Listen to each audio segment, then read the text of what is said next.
Vamos a dar inicio a la sesión del día de hoy. ¿Todos me escuchan correctamente?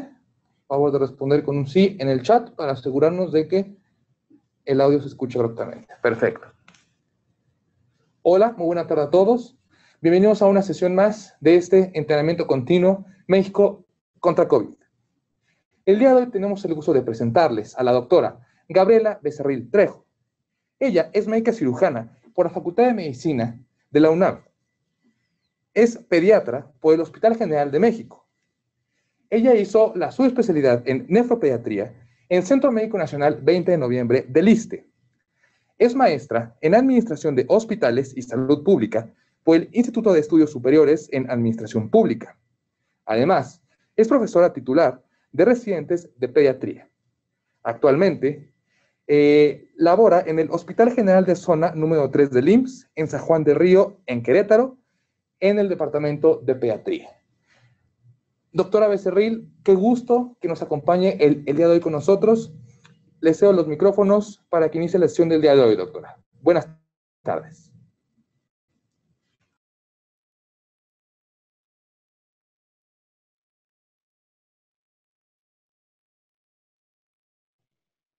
Hola, buenas tardes, ¿qué tal? Mucho gusto. Yo soy la doctora Gabriela Becerril. Pues el día de hoy vamos a estar platicando de algunas cosas relacionadas precisamente a COVID y pues lo que regularmente no se habla mucho, que es con respecto a pacientes con algún problema renal o enfermedades asociadas a COVID y que dan como consecuencia falla o alteración en la función renal. Muchas gracias. Sí, doctor. Bueno, ok, decíamos, pues vamos a hablar el día de hoy con respecto a la situación que tiene que ver con COVID y pacientes con insuficiencia renal o consecuencias relacionadas a COVID y alteraciones en la función renal.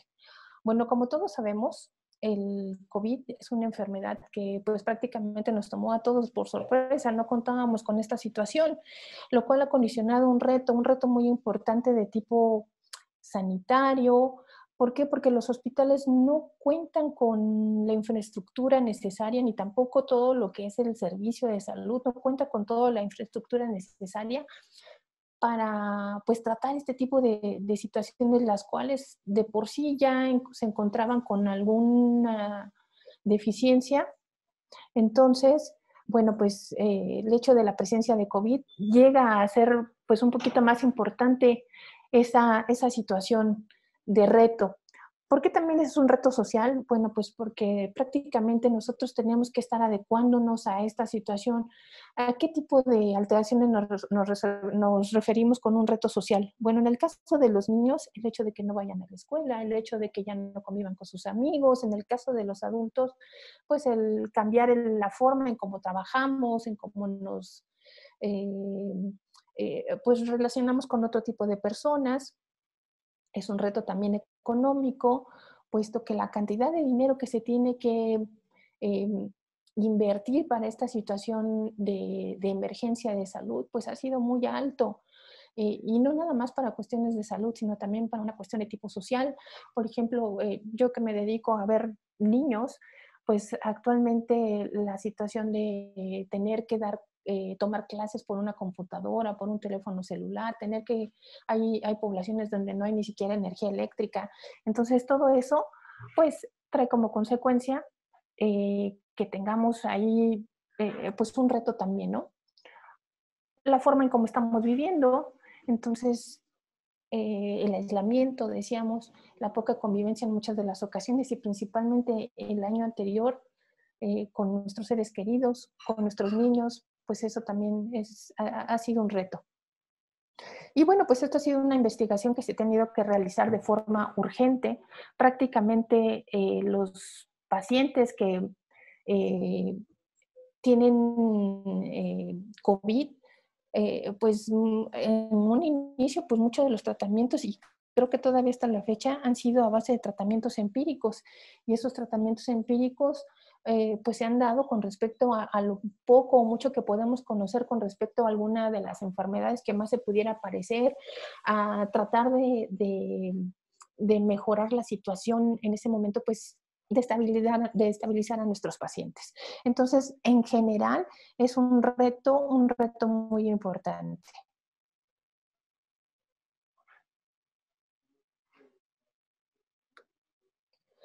Bueno, haciendo nada más un poquito de remembranza, este virus se detecta en el año a finales del 2019 en China, se identifica por primera vez, esto es en Wuhan.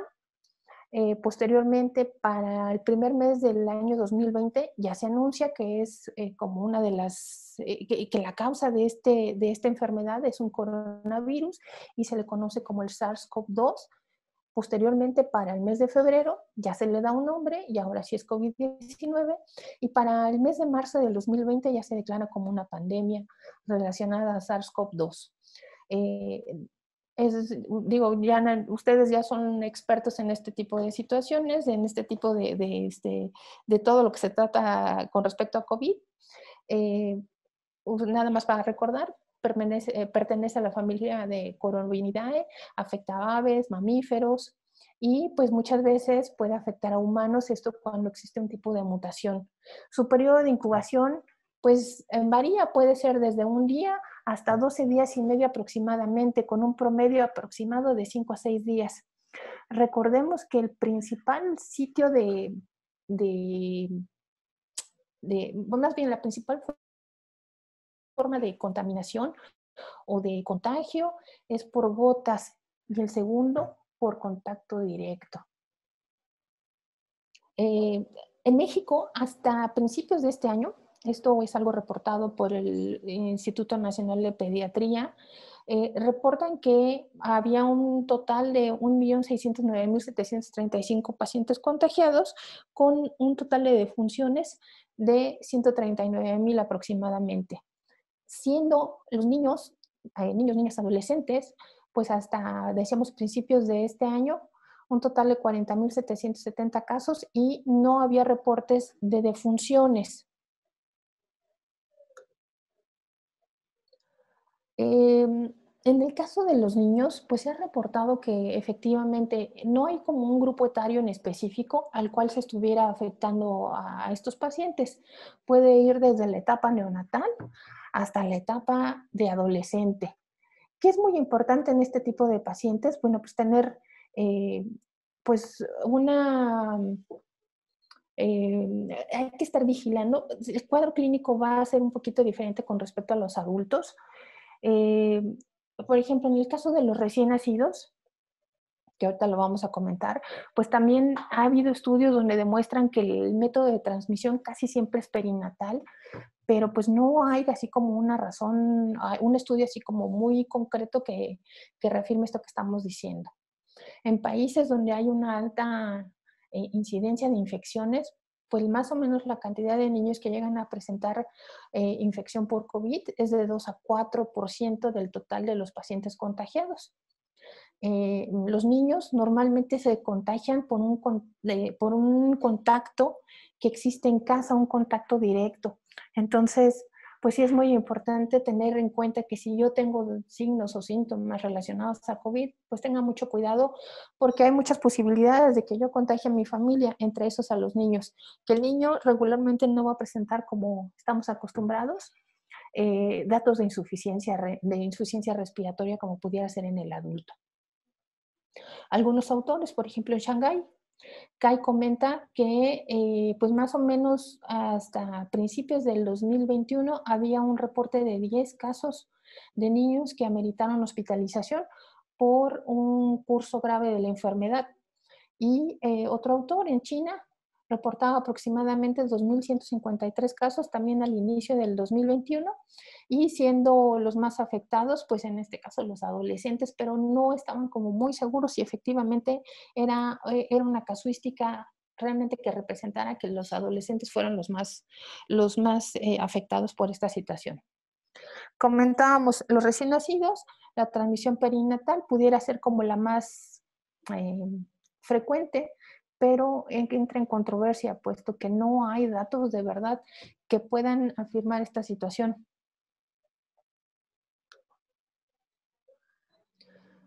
Como habíamos comentado anteriormente, el cuadro clínico en el caso de los niños, pues no se compara con los adultos. De hecho, la mayor parte de los niños cursa con manifestaciones leves, con manifestaciones generales, manifestaciones que pueden ser diversas y que en la mayor parte de las ocasiones incluso nosotros como pediatras podemos estarlo confundiendo con otro tipo de patologías que nos pueden dar datos muy parecidos a lo que les anoto aquí, que puede ser fiebre, tos habitualmente seca, fatiga, rinorrea, casi siempre es una rinorrea hialina, congestión nasal, cefalea. En recién nacidos pues puede ser irritabilidad, pero si se dan cuenta hasta ahorita, pues no hay algún dato en específico que me pudiera hablar de un cuadro de verdad sugestivo de COVID. Únicamente son datos que me pudieran pues hablar de cualquier enfermedad en general. Hipoactividad, rechazo al alimento, diarreas y otros síntomas gastrointestinales, náuseas, vómito y un exantema maculopapular. Cuando nosotros llegamos al cuadro de diarrea y a otras manifestaciones gastrointestinales o incluso dolor abdominal, en algunos momentos me puede hablar ya de un cuadro severo. ¿Por qué? Porque, bueno, ya más adelante lo comentaremos, puede asociarse a hipotensión, hipovolemia y afectación en la función renal.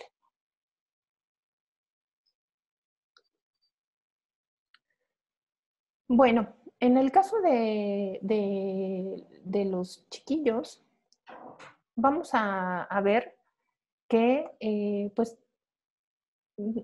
tenemos que pegarnos a la definición operacional que existe de caso sospechoso de COVID.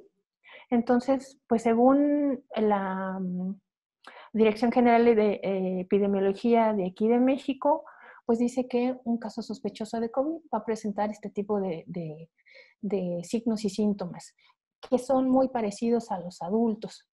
Aquí nada más cabe mencionar en la parte o en la sección 1 o en el primer apartado dice hijo de madre con enfermedad respiratoria aguda, leve o grave, que a su vez sea caso sospechoso desde 14 días antes del momento del nacimiento o del parto, o después de los primeros 28 días o dentro de los primeros 28 días después de haber nacido el bebé.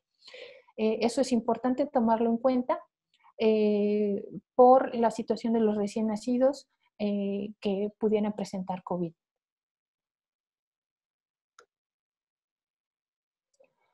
Bueno, hablando ya les he hecho un poquito de remembranza, puesto que aquí lo más importante, digo, como ya hemos comentado anteriormente, la presencia de enfermedad en los niños no es tan aparatoso como pudiera ser en un adulto, y en un adulto hombre pues es muchísimo más, como ustedes bien lo saben. Aquí regularmente nosotros vamos a encontrar desde casos leves, que son la mayor parte de las situaciones. Puede ser una enfermedad pues regular, una enfermedad que pudiera estar pues no precisamente en estado de gravedad, y los pacientes graves afortunadamente son pocos. Aquí si los estudios reportan hasta estos momentos datos de sospecha, se debe hacer un estudio epidemiológico de COVID y una prueba diagnóstica en base a los signos y síntomas que llega a presentar mi paciente. Dependiendo de eso, nosotros vamos a iniciar un manejo casi siempre decíamos empírico y dependiendo de las características de mi paciente. Por ejemplo, aquí dice síntomas inespecíficos como tos, fiebre, de dolor faríngeo, problema de vías aéreas superiores, etcétera, congestión nasal. Todo eso, pues decíamos, son signos y síntomas inespecíficos.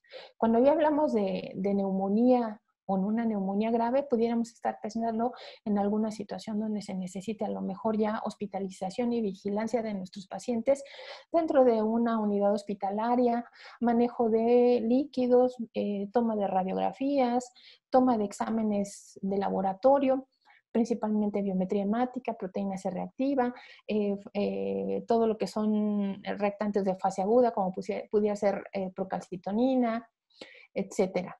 Esto es en pacientes en los cuales pudiéramos pensar que ya hay datos de que se empieza a complicar mi paciente. En casos de neumonías graves, bueno, pues ya son pacientes que se tienen que hospitalizar indudablemente en una unidad de cuidados intensivos. ¿Por qué es importante? Porque dependiendo de la gravedad que presente mi paciente, bueno, pues seguramente nosotros vamos a tener que estar monitoreando diversas cosas en mi paciente, eso incluyendo la función renal. La función renal, ahorita más adelante lo estaremos revisando, pero la función renal tiene los riñones presentan una función muy importante o un papel muy importante en el tema de, pues, es uno de los órganos que más se afecta cuando nosotros tenemos una falla importante sistémica.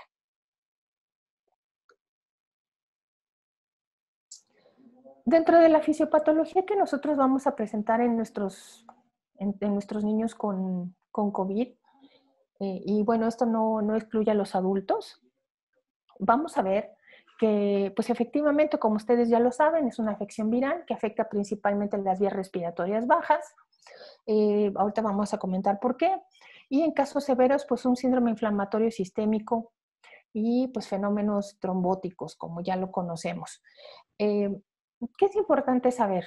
Pues dentro de las, nada más es para recordar, el virus contiene alrededor de 30,000 bases de RNA, que es muy importante, las cuales van a introducir a la célula huésped y esto va a ayudar a su replicación. Utiliza la proteína de espiga, que esta se encuentra muy glucosilada y eso nos va o le va a permitir a la misma célula, al mismo virus, perdón, poder entrar a la célula huésped y unirse con una gran afinidad. ¿A dónde se va a unir? Bueno, pues uno de los principales receptores es el receptor precisamente de la enzima convertidora de angiotensina 2. Esta enzima se encuentra de forma muy importante en las células alveolares tipo 2. Entonces, ahí ese es el primer paso para que nosotros empecemos con una respuesta inmunológica y esa respuesta inmunológica va a ser una respuesta inmunológica de tipo innato. Entonces, como ustedes podrán ver aquí en el esquema, bueno, aquí en esta parte, en la parte del lado izquierdo de la pantalla, pusimos aquí la estructura más o menos que pudiera tener nuestro virus del SARS-CoV-2 y las partes que componen a este virus. Posteriormente nos vamos a, pues, cómo es que actúa ese virus y cómo es que efectivamente podemos tener esa respuesta inmunológica tan alterada. Ya también más adelante iremos comentando pues todos los factores que están inmiscuidos precisamente en esta reacción inflamatoria tan importante. Aquí decíamos el RNA del virus va a ingresar a las células del tracto respiratorio. Estas células del tracto respiratorio, decíamos, pues son las primeras que se llegan a infectar y pues eso se traduce en proteínas virales. Hay dos procesos por los cuales nosotros vamos a tener, que están muy interrelacionados y que pues estos van a llevarse a cabo para tener ahora sí instalada la fisiopatología como tal de esta enfermedad. Uno es el efecto citopático directo, que es precisamente la afectación de esa célula y que esta se va a ver, va a estar más importantemente presente en un inicio de la enfermedad. Y la otra es una respuesta inflamatoria no regulada del huésped. Y esto pues va a predominar principalmente en las últimas etapas de la enfermedad. Y aquí es cuando nosotros empezamos a tener esos focos rojos y datos sugestivos de una enfermedad multiinflamatoria sistémica, que también más adelante lo comentaremos. En los niños es la forma más grave y es la parte donde nosotros en ocasiones entramos en confusiones porque podemos confundirlo con un síndrome de Kawasaki, que también da síntomas y signos muy característicos o muy parecidos a, pues a lo que en este momento sería una respuesta inflamatoria o una síndrome de multiinflamatorio sistémico. Estos dos procesos, cuando se juntan, se traducen en una evolución a pues a diferentes etapas. Esas etapas son 3 y vamos a ver que en la primera etapa, en la fase temprana, vamos a encontrar que va a haber replicación viral. Esa replicación viral da un efecto citopático directo, comentábamos, en esas células huésped y va a haber una respuesta inmunológica importante. Esta es innata y aquí los síntomas, decíamos, pues pueden ser desde leves, podemos encontrar algunas alteraciones como por ejemplo puede haber linfopenia, elevación del dímero D, que es también muy importante, y la DHL, perdón, se me fue. Muy importante en el caso de los niños. Hay algunas, por ejemplo, fosfatasa alcalina, DHL, que como parte normal del crecimiento de nuestro niño pueden estar ligeramente incrementadas. Entonces hay que tomar en cuenta esa situación. Si nosotros llegáramos a tomar exámenes de laboratorio a mi chiquito y nada más encuentro DHL incrementada, probablemente no se trate, decíamos, pues a lo mejor ni siquiera de COVID, ¿no? Porque por naturaleza pueden estar altas. En un estadio 2 o en una fase 2 o pulmonar que también le conocemos, esto va a resultar de la activación de la respuesta inmunológica, ahora va a ser de tipo adaptativo y esa respuesta inmunológica va a desencadenar una cascada inflamatoria pues muy importante, lo cual va a dar como consecuencia pues que empeore la dificultad respiratoria en el caso de los pacientes que pudieran tener dificultad respiratoria, que comentábamos, no todos los niños presentan como característica la dificultad respiratoria, puede haber linfopenia y elevación de PCR y transaminasas. Y en la última fase o fase 3, que también se llama una fase hiperinflamatoria, aquí va a haber una insuficiencia multiorgánica. Decíamos, afortunadamente, pues no es lo más común en los niños, pero sí se puede llegar a presentar.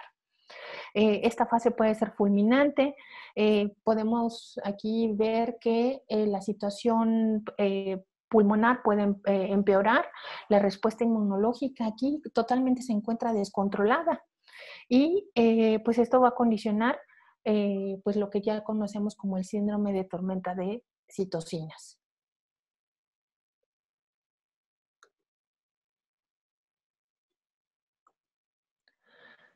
Decíamos, aquí vamos a ver que pues existen, nosotros tenemos que tomar en cuenta, aquí el Hospital Nacional de Pediatría refiere que existen algunos criterios diagnósticos para realmente nosotros pensar que mi paciente tiene un síndrome inflamatorio multisistémico. Aquí en este cuadrito que yo les anoté están las 3 organizaciones, las 4 organizaciones que nos hablan, juntaron esfuerzos y entonces pues trataron de consensar con respecto a cuáles pudieran ser los datos sugestivos de un síndrome inflamatorio multisistémico pediátrico. Y la OMS, por ejemplo, que es principalmente con la que más tenemos apego en cuanto a este tipo de criterios, nos dice que los niños tienen que ser menores de 19 años, en comparación a lo mejor con la CDC que dice que tienen que ser menores de 21 años, pero todos coinciden con algunos puntos, como pudiera ser la fiebre mayor de 3 días de duración, arriba de 38.5 grados, presencia de exantema, hipotensión, dolor o disfunción miocárdica, por lo que ahorita vamos a comentar. Casi todos hablan de las mismas alteraciones. Al final terminan en una afección multisistémica y que, bueno, pues esto puede dar como consecuencia pues que mi paciente agrave de manera tan importante que nos puede llevar a la muerte. Del lado derecho de la pantalla, ahí pusimos un esquemita que es un poquito el resumen de lo que yo les comentaba ahorita, que es precisamente la presencia del virus y esa respuesta innata, esa respuesta inmunológica inicial que nos puede, de primera instancia, comentan que en los niños, o se comenta que en los niños puede ser lo suficientemente fuerte. Me refiero fuerte en cuanto a lo suficiente como para que la enfermedad no evolucione a una fase intermedia o una fase donde haya gravedad. Aquí, pues en resumen, vemos que va a haber una alteración inmunológica, va a haber presencia de interleucinas, de factor de necrosis tumoral.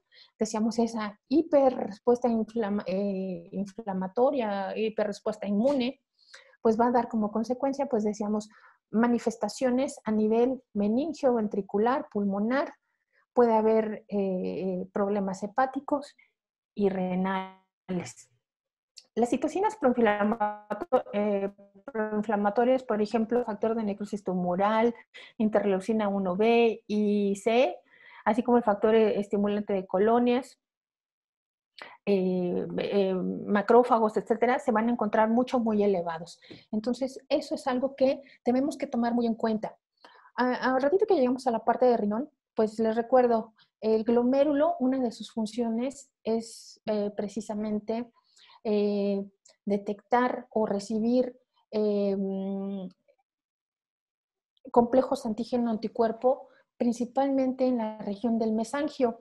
Y bueno, pues cuando nosotros tenemos alguna glomerulopatía, cuando tenemos una, no sé, un síndrome nefrótico, alguna situación mediada por alguna relación, decíamos, de complejo antígeno-anticuerpo, pues se van y se depositan en ese mesangio dando como consecuencia inflamación. Y esa inflamación, si esta continúa, puede afectarnos tanto glomérulo y en algunos momentos túbulo. No es lo más común, pero puede llegar a suceder. Entonces, cuando nosotros tenemos una reacción inflamatoria tan importante como es en este caso, pues seguramente va a haber daño renal, indudablemente. ¿Por qué? Por esta respuesta inmunológica tan incrementada.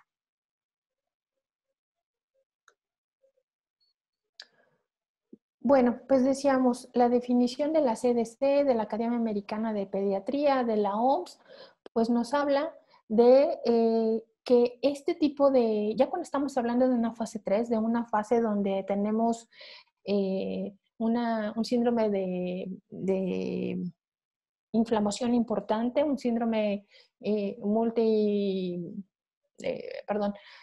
inflamatorio importante en pediatría, pues casi todos coinciden en la misma situación. Son niños, decíamos, que en algún momento pues tienen varios días con fiebre de 38.5 grados, puede haber afectación ya en uno o varios órganos, puede haber neutrofilia, linfopenia, vaya, todo habla hacia un panorama catastrófico.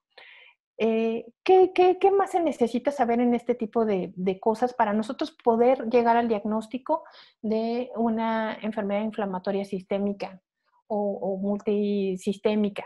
Bueno, pues una enfermedad severa, vamos a encontrar que es una enfermedad severa que requiere hospitalización por evidencia de síntomas severos, que es lo que habíamos comentado hace un momento, y pues que es muy importante dentro de los criterios de inclusión para nosotros caer en cuenta de que sí estamos dentro de la definición de un síndrome de inflamación en pediatría, pues los pacientes tuvieron que haber estado expuestos a una persona con COVID o haber presentado COVID en un aproximado de 4 semanas. Uh-huh.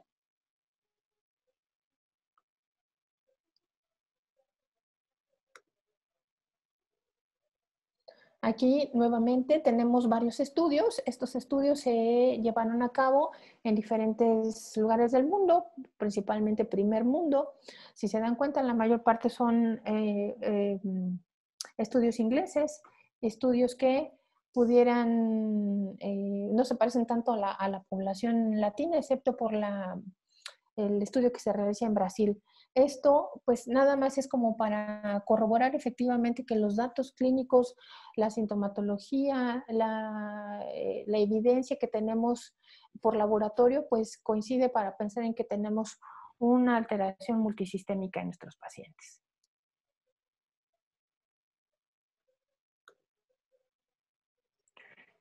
¿Qué características clínicas vamos a encontrar en nuestros niños que presentan un síndrome multiinflamatorio sistémico? Bueno, pues decíamos, principalmente una fiebre alta, una fiebre arriba de 38.5 grados, va a ser un rash o una respuesta manifestada en la piel que puede ser variable. Muchos de estos niños pueden presentar conjuntivitis, pueden presentar un edema periférico, el olor abdominal y diarrea. Decíamos, cuando nosotros tenemos dolor abdominal es muy importante pues estar como muy atentos. ¿Por qué? Porque este tipo de pacientes con dolor abdominal en otras ocasiones podemos llegarlos a confundir con algún problema de tipo quirúrgico. El más común en pediatría pues puede ser apendicitis. Pero también hablando de pacientes renales, por ejemplo, los pacientes que presentan algún tipo de glomerulopatía, por ejemplo, síndrome nefrótico. De por sí en el síndrome nefrótico ya existe un grado de hipercoagulabilidad. ¿Qué es importante aquí? Pues estar vigilando precisamente esa situación, porque nosotros podemos estar eh, frente a un cuadro precisamente de trombosis renal, y esa trombosis pues puede dar una autonefrectomía. Significa que en el momento que mi paciente hace un trombo a nivel renal, hablando de los vasos que se encuentran en el seno renal, son vasos mayores. Entonces lo que puede suceder es que automáticamente se pueden quedar sin flujo sanguíneo, y al quedarse sin flujo sanguíneo pueden dar dolor abdominal muy importante. En los pacientes con COVID, pues acuérdense que estamos también en un estado de trombosis, y un trombo puede estar afectando esos riñones, ese seno renal, y como consecuencia pues terminar en una autonefrectomía, que es importante ver las características del dolor, el tipo de dolor que presenta mi paciente, el tiempo de duración que llega a presentar pues mi pequeño. Y también muy importante, en el caso de la diarrea, muchos niños, la mayor parte de los niños que a mí me ha tocado ver que llegan a la consulta de urgencias, llegan por un cuadro de diarrea, y lo primero que muchas veces llegamos a hacer es, pues los dejamos en ayuno, vigilancia, pero la cantidad de fluidos que nosotros administramos pudiera ser no la suficiente. Además que, pues también la cantidad de solutos, ya sea sodio, ya sea glucosa, en algunos momentos algunos electrolitos, calcio, potasio, pues están mal administrados, y como consecuencia, pues podemos sufrir un desequilibrio hidroelectrolítico. Los pacientes con diarrea fácilmente se pueden chocar si estamos pensando en COVID.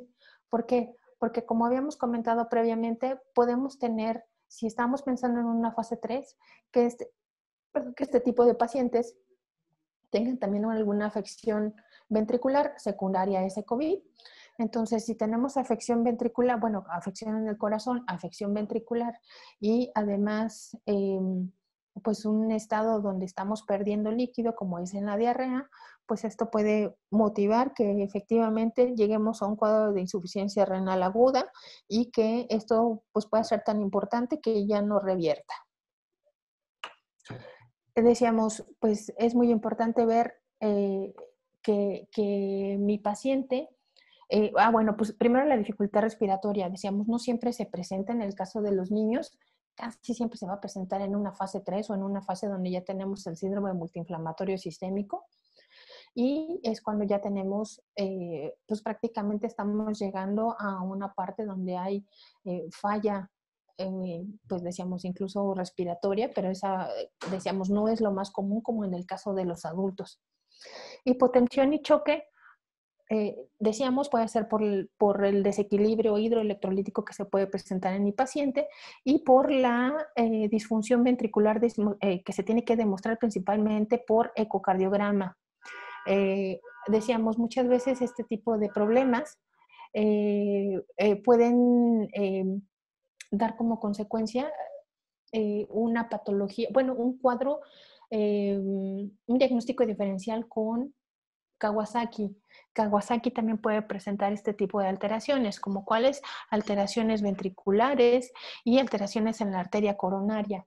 Si estas alteraciones están presentes, seguramente, decíamos, vamos a tener un paciente con tendencia a hipotensión, y en algunos momentos con choque. ¿Qué necesitamos? Pues decíamos, este tipo de niños necesita estar manejado en una unidad de preferencia de cuidados intensivos, y estar monitoreando de forma estrecha. ¿Qué es lo que me va a decir si tenemos o corroborar que este cuadro clínico sea pues efectivamente sugestivo de un síndrome multiinflamatorio sistémico relacionado a COVID, pues una, decíamos, el interrogatorio, ver si efectivamente en la familia hubo antecedentes de COVID, hubo contacto con personas con COVID, y una buena exploración física en nuestro paciente y, por supuesto, en exámenes de laboratorio, pues ver si hubo incremento en los reactantes de fase aguda, proteína C reactiva, ver procalcitonina, hay que estar al pendiente de la ferritina, dímero D, incluso de las enzimas cardíacas, las cuales pues pueden estar incrementadas por la cuestión que ya habíamos comentado.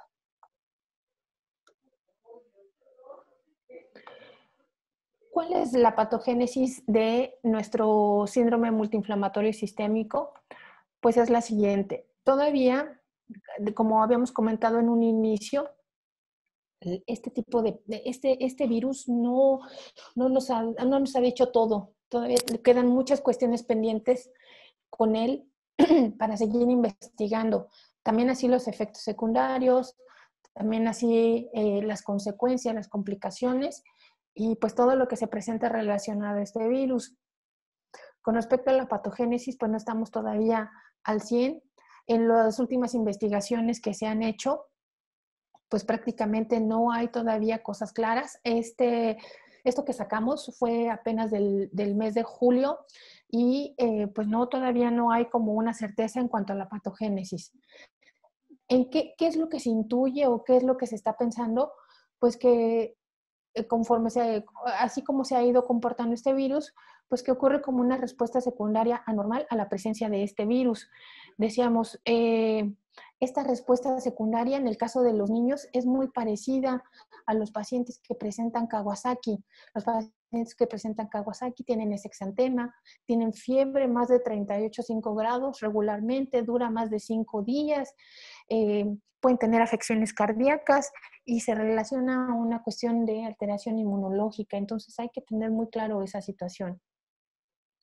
El virus va a desencadenar una respuesta inmunológica, decíamos todavía no muy clara, pero sí sabemos que es muy importante esa respuesta que tenemos, esa respuesta inmunológica.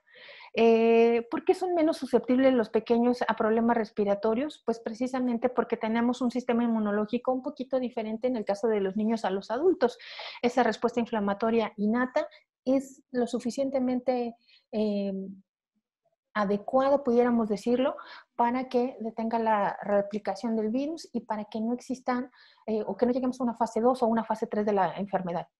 Además, vamos a ver que va a existir una expresión menor del gen receptor de la enzima convertidora de angiotensina 2, lo cual nos va a ayudar a que no haya, primero, datos de dificultad respiratoria tan marcado o que no existan en algún momento, que curse como una situación leve, y la otra, pues, que no se complique a mi paciente. Vamos a ver que hay una falta de disminución en la tormenta de citocinas y esto, pues, ¿qué va a ocasionar? Cuando nosotros tenemos una respuesta tan importante, vamos a tener un daño endotelial. Más adelante vamos a poner un esquema. Los riñones están cubiertos o están totalmente plagados de una red de capilares, una red de capilares venosos que nos ayudan precisamente a llevar las funciones que se necesitan de ese riñón. Entonces, cuando nosotros tenemos alteración en el endotelio, pues nos puede dar como consecuencia pues disminución en la función. Los niños son menos susceptibles a la afección respiratoria, ya comentamos por qué.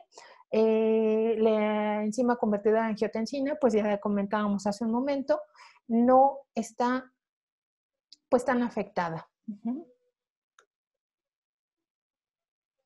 Bueno, habíamos dicho que existía un esquema. Ese esquema es importante tenerlo en cuenta. Esto nos habla un poquito de la patogénesis que habíamos comentado hace un momento con respecto a pues cómo se lleva a cabo ese daño endotelial y cómo se lleva a cabo esa respuesta inflamatoria, principalmente a nivel del mesangio. Aquí se podrán dar cuenta, esto es como un resumen de lo que habíamos comentado.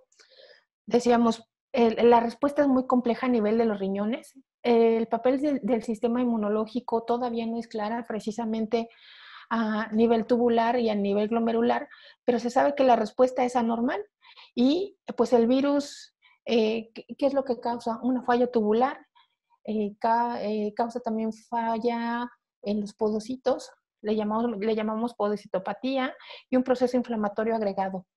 Aquí en la parte inferior de la pantalla van a ver un esquema.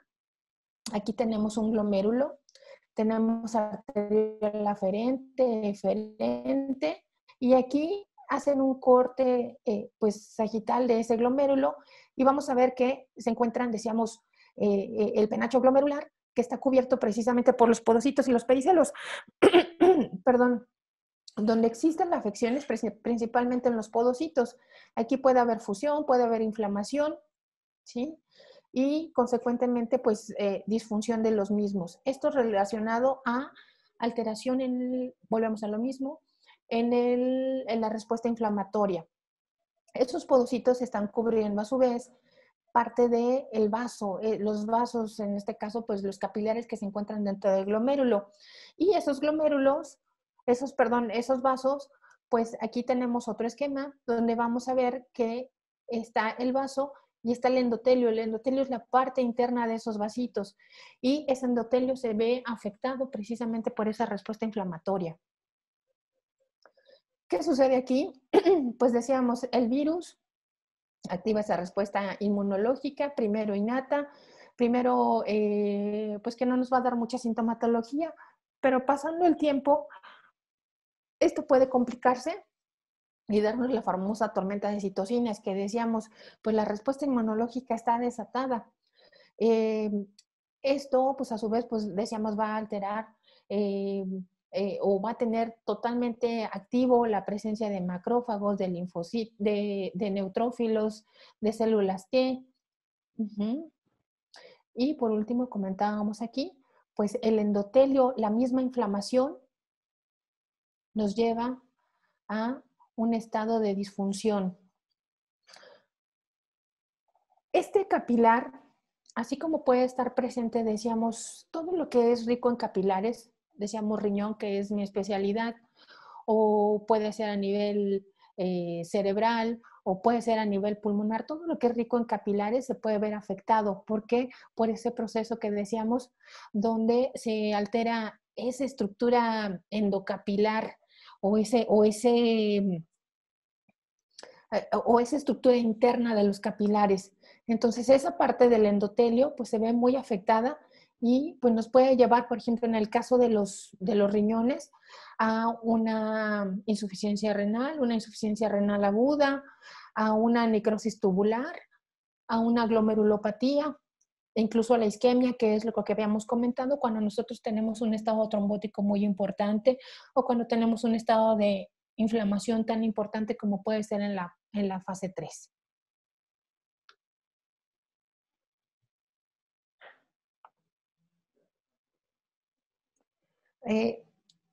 Dentro del tropismo que presenta el COVID, pues vamos a ver que va a afectar directamente a los riñones.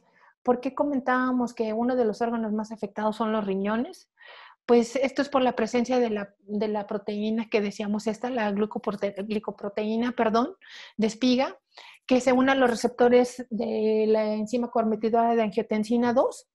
Entonces, esto pues va a traer como consecuencia que el virus penetre en las células, principalmente del endotelio, las células que se encuentran alrededor de esos capilares que pudieran ser los podocitos, y pues finalmente ese túbulo se va a ver afectado, así como ese glomérulo también.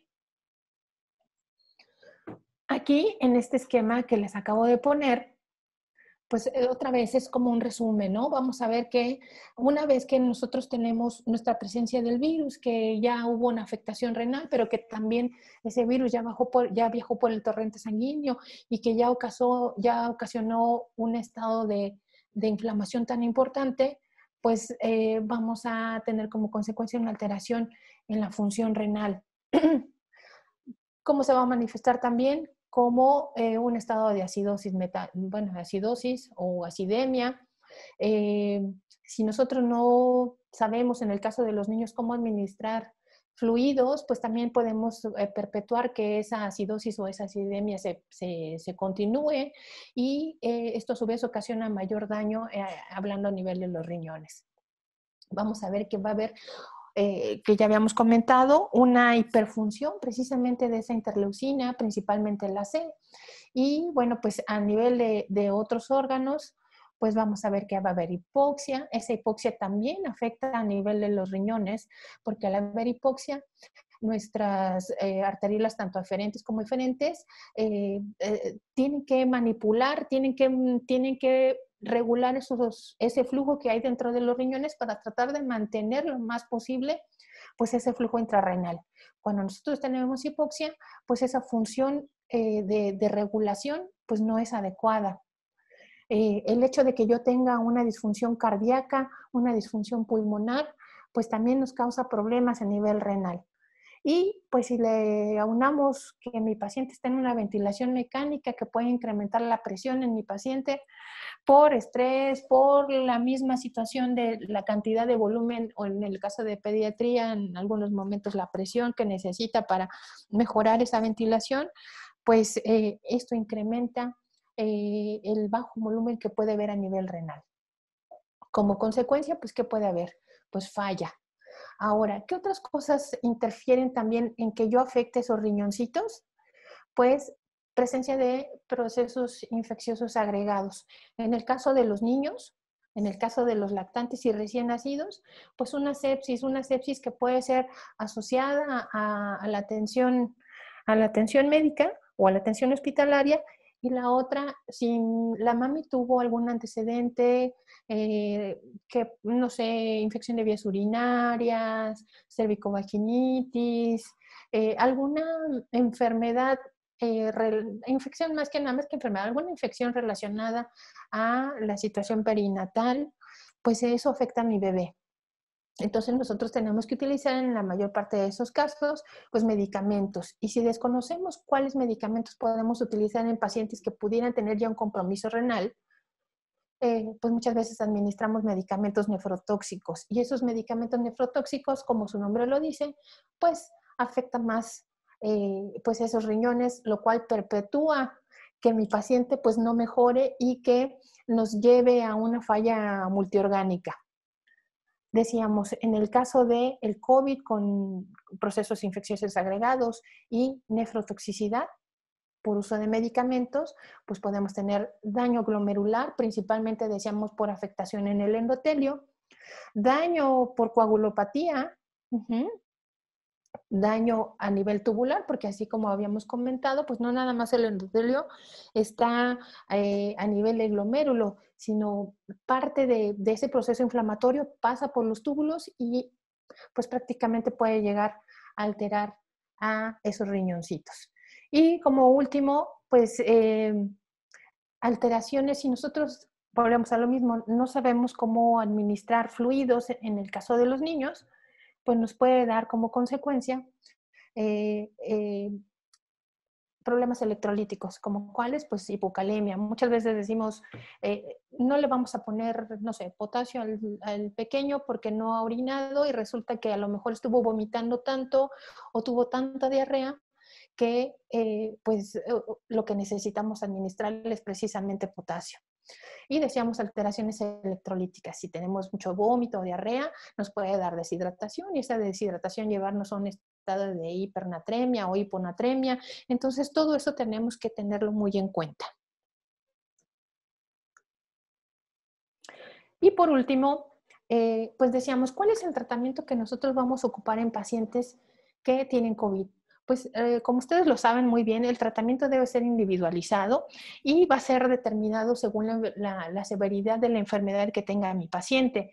Entonces, no es una receta de cocina, no hay como algo totalmente escrito con respecto a qué se debe de utilizar. Ya sabemos que mucho del manejo pues está en fase de protocolo de investigación. Todos los días hemos encontramos algo nuevo, algo que pudiéramos utilizar anteriormente para tratamiento en pacientes con COVID, pues a lo mejor para el día de hoy ya es totalmente fuera de uso porque no se corrobora o no se comprueba su efectividad. Entonces, ¿qué tenemos que hacer aquí? Bueno, podemos seguir tratando a los pacientes.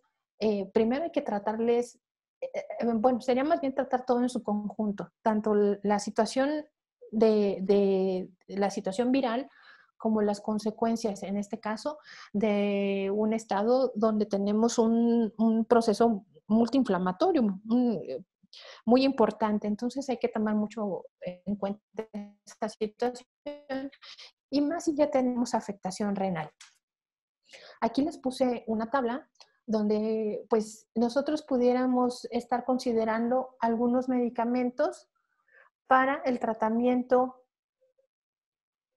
de COVID y pacientes que tuvieran alguna falla, un síndrome precisamente multisistémico, un síndrome multiinflamatorio sistémico. Entonces, ¿qué tenemos que hacer? Bueno, pues tomarlo en cuenta, pero muy importante, pues debe de ser tomar en cuenta la enfermedad renal. Acuérdense que mi paciente, cuando ya llega a una fase 3, hablando de niños, normalmente o regularmente ya deben de tener alguna afección en riñones. Entonces, en algunos momentos se había considerado pacientes que tuvieran función renal menor al 10% relacionado a COVID pudieran dializarse, pero ya se notó, ya hay varios estudios donde demuestran que la diálisis pues no es como lo más efectivo. Lo más efectivo sería una hemofiltración o incluso hemodiálisis. ¿Por qué nos ayuda el hecho de tener una hemodiálisis? Bueno, porque no nada más va a remover productos de desecho de esos riñones, sino también parte de las citocinas, etcétera, que se encuentran en el torrente sanguíneo y algunas cuestiones inflamatorias, pues se pudieran remover. Se ha visto que hay algunos filtros de las máquinas que aparentemente no producen más inflamación y que nos pudieran ayudar a detener parte de estas proteínas inflamatorias. Debemos de tener en cuenta que los niños deben de tener un control de la función renal de forma regular. Si lo tenemos hospitalizado o en una unidad de cuidados intensivos, pues hay que estarla midiendo de forma regular. ¿Con qué? Pues con pruebas de función renal, estar haciendo, si fuera posible, depuraciones, que ya quedamos que no es así como lo máximo, pero bueno, si contamos con la forma de medir esa función, mucho mejor. La cantidad de fluidos que vamos a administrar, pues también tiene que ser una cuestión de tipo que tenemos que tener muy en cuenta. Hay que ver qué tan afectados están esos riñones. Si mi paciente no orina, si mi paciente ha caído en necrosis tubular renal, si mi paciente tiene una insuficiencia renal aguda, que está en una fase anúrica, pues por supuesto no lo vamos a llenar de líquido. Tenemos que irnos mucho con respecto a los balances, a la cantidad de líquido que se está administrando, a la cantidad de líquido que pudiera estar orinando mi paciente. Entonces debemos de hacer una revisión así como muy consciente de cómo es que vamos a manejar a mi paciente. Y no nada más es con respecto a los líquidos, sino también a los solutos que vamos a estar dejándole a nuestros pacientes. Decíamos, pues, el aporte de sodio, de potasio, de calcio. Cuando nosotros tenemos datos de insuficiencia renal aguda, que vemos que como que no va a haber como mucha recuperación, por lo menos para pronto, debemos de irnos con mucho cuidado con también el aporte de potasio. El aporte de potasio, decíamos en un inicio, pues pudiera estar indicado a dosis convencionales, pero si vemos lo que comentábamos, que mi paciente está con hipercalemia y le decido dejar un aporte de potasio, pues seguramente no va a ser necesario. ¿Por qué? Porque pues no hay forma de desechar el excedente. Solo que decíamos, pues, que estuviéramos en una unidad de cuidados intensivos, que tuviéramos oportunidad de una hemodiálisis. Entonces, pues a lo mejor pudiera ser que sí, pero si no, pues olvidemos esa situación. También los aportes, decíamos, de calcio y de sodio son muy importantes. El estar al pendiente, porque una de las una de las funciones que tienen esos riñones es precisamente regular la homeostasis de estos solutos. Y pues, ¿qué es importante? Cuando nosotros estamos hablando de hemofiltración o hemodiafiltración, tiene que ser de alto flujo. No todos los lugares cuentan con ese tipo de tratamiento. Casi siempre es en tercer nivel. Y pues esto nos va a ayudar, decíamos, a remover un poquito de la circulación las citocinas mediadoras de la inflamación. Entonces, pues es así como lo más importante. Les quise hacer un repaso pues un poquito general, no nada más de la cuestión renal, sino también cuestiones relacionadas pues, a los niños. Les decía, afortunadamente, pues los niños no se encuentran tan afectados como pudieran ser a lo mejor los adultos y los adultos hombres. Esa enzima convertidora, ese receptor de la enzima convertidora de angiotensina tiene más expresión en los adultos, principalmente decíamos del sexo masculino, lo cual pues hace que la enfermedad tenga mayor expresión también en ellos.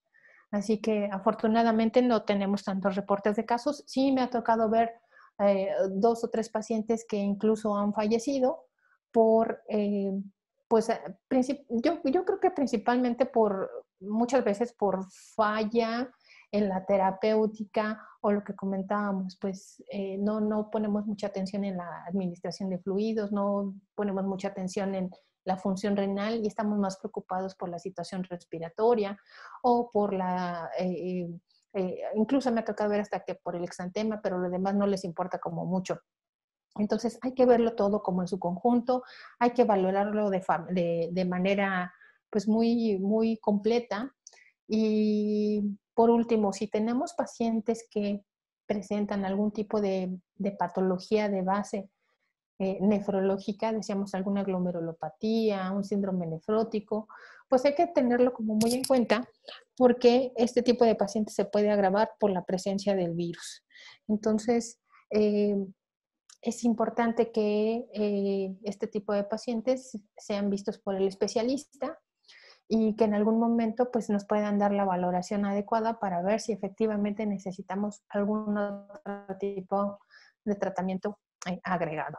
Muchas gracias, doctora Becerril. Les recordamos a nuestros participantes que es una sesión a micrófono abierto, por lo que ustedes quieren hacerle alguna pregunta o algún comentario, lo pueden hacer por medio del chat o levantando su mano desde su plataforma y nosotros les activaremos el micrófono. Mientras, doctora, aquí tenemos ya una pregunta de la doctora González. Ella nos pregunta acerca de, en el caso de una sepsis, doctora, que se usa, ella pone el ejemplo de la vancomicina. ¿Esta cómo se debe de ajustar, doctora, en cuanto a la función renal? Bueno, en la mayoría de los pacientes que presentan algún tipo de sobreinfección, que es lo que estábamos comentando en un inicio, casi todos los medicamentos se tienen que reajustar a la función renal a menos del 50%, como si tuviéramos una función renal menor al 50%. Vancomicina no es la excepción. Vancomicina, aminoglucósidos, se tienen que reajustar indudablemente. ¿Por qué? Porque la depuración se va a ver mucho más lenta. Esa es una. La otra, si estamos hablando, ya nos hemos percatado y hay muchos estudios que hablan con respecto a parto prematuro y COVID. Los pacientes que nacen con COVID o que tuvieron ahí una situación de contagio por parte de la mami y que se hospitalizan y que además, bueno, necesitamos un tratamiento agregado antimicrobiano, pues tenemos que tomar en cuenta también la edad gestacional de mi paciente. Si la edad gestacional de mi paciente es menor a 35 semanas, a 28 semanas, a 30 semanas, se tiene que reajustar según las semanas de gestación y se tiene que reajustar a la función renal. Perfecto, doctora, muchas gracias. Vamos a esperar a que los participantes pongan más preguntas aquí en el chat. Mientras, doctora, algo que, bueno, que sea importante, doctora, que usted considere para todos nuestros participantes y, bueno, que se lleven a casa esta tarde-noche, doctora. Pues importante, de repente creemos que los niños efectivamente todos cursan con un cuadro leve, que afortunadamente en la mayor parte de las ocasiones es así, no nada más registrado a nivel nacional, sino es un reporte a nivel internacional. Pero no hay que echar en saco roto en la cuestión de cuando un niño llega con algún cuadro, por ejemplo, decíamos gastrointestinal, un cuadro de moquitos, de tosecita, pues no enseguida pensar que pudiera ser nada más una cuestión viral relacionada a la estación o por contagio. Y hay que ser un poquito más, pues como más observadores y llevar seguimiento de ese tipo de pacientes. Incluso si hubiera oportunidad de realizar las pruebas, pues sería magnífico. ¿Por qué? Porque muchas veces al nosotros no hacer un diagnóstico, pudiéramos llamarle oportuno, podemos hacer que mi paciente pues se complique o puede ser esto parte de que se complique, perdón, y llegamos a una fase 3. Ahora decíamos, llegando a una fase 3, no son pacientes que se deben de manejar de forma ambulatoria, forzosamente tienen que ser manejados, incluso desde una fase 2, tienen que ser manejados en una unidad hospitalaria y pues ya si nos viéramos muy estrictos, pues hasta en una unidad de cuidados intensivos.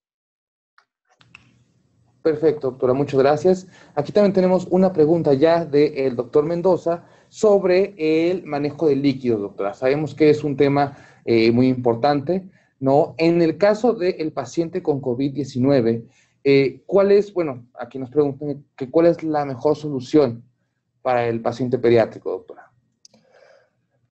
Bueno, decíamos, no es una receta de cocina, hay que priorizar. Por supuesto, tienen que ser soluciones cristaloides, no dejar, por ejemplo, soluciones glucosadas o soluciones donde la osmolaridad pudiera superar o ser menor a la osmolaridad plasmática.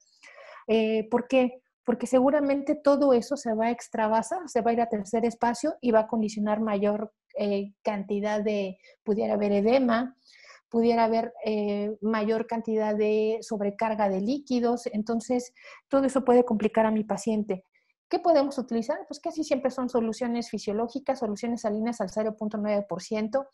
¿Por qué no se recomienda tanto Harman o Ringer lactato? Por la cantidad que pudiéramos tener de potasio, precisamente de lactato.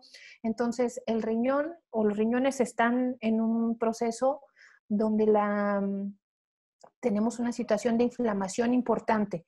Nosotros al administrar ese tipo de medicamentos o ese tipo de soluciones, pues puede dar como consecuencia mayor acidosis o acidemia, decíamos estados de hiperosmolaridad, pero relacionado a la cantidad de solutos que se están administrando.